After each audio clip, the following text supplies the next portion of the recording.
Cliff cities, stone towers. A people advanced in sky and soil, gone without a trace. The ancestral Puebloans didn't fall, they vanished, and no one knows why. From 100 to 1300 AD, the Four Corners region was home to one of North America's most advanced civilizations, the Ancestral Puebloans. They built sprawling cities and cliffs, multi-story stone homes, sacred kivas, roads that stretched across deserts like veins of stone. Their most famous sites, Mesa Verde, Chaco Canyon, Canyon de Chelly, were architectural marvels and ceremonial powerhouses. They weren't wanderers. They farmed corn, beans, and squash. They mapped the skies. They channeled water through stone. But then, sometime between 1275 and 1300, they left. Fast, quiet, entire cities emptied. What they left behind, homes still stocked, fires extinguished, ceremonial centers silenced, trade networks abandoned. Theories surfaced: drought, overpopulation, war. And while each may hold a piece of truth, none explain the total disappearance. Tree ring studies confirm a mega drought struck the region. Crops failed, water dried, survival became fragile. But drought alone doesn't empty every city across hundreds of miles. Not all at once, not so thoroughly. There's also evidence of conflict. Fortified dwellings, burned settlements, signs of violence and fear. Yet again, something doesn't fit.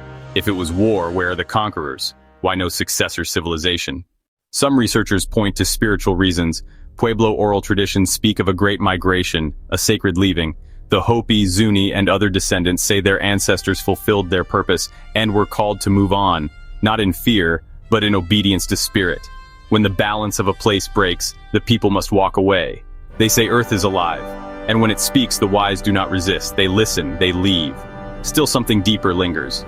Petroglyphs show spiral portals, beings descending from the sky, star maps etched into stone.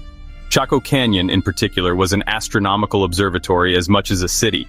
Its alignments tracked equinoxes, solstices, and lunar cycles. The sun dagger, carved into a rock wall, marks the summer solstice with precision that rivals modern tools. Why would people so deeply attuned to the heavens suddenly abandon their observatories? One possibility: they saw something in the sky or in spirit that told them it was time to leave. Some believe they feared a cataclysm.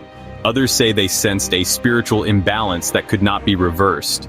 To their descendants, this wasn't collapse, it was completion, a sacred migration written into time itself. Modern archaeologists continue to dig, measure, and theorize, but the true answers may never be found in soil. They may live in songs, in ceremony, in stories passed down from grandparent to grandchild under desert stars. The ancestral Puebloans aren't gone. Their blood lives in the modern Pueblo people, their spirit in the stone. But still, the question haunts us: why leave so completely, so suddenly, and why never return?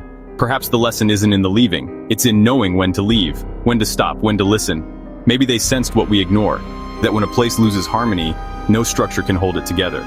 Or maybe they fulfilled something we still don't understand, a cycle of sacred purpose that ends only in silence. Today, tourists walk through the ruins, unaware they're stepping through a mystery, a message carved in absence. These aren't just ruins, they're echoes, whispers of a people who may have known something we've forgotten. They didn't die out, they walked away, and left behind one question: would you know when to do the same? Subscribe to Twilight Truths for more ancient vanishings, sacred migrations, and mysteries carved in stone. Some truths don't fade, they wait.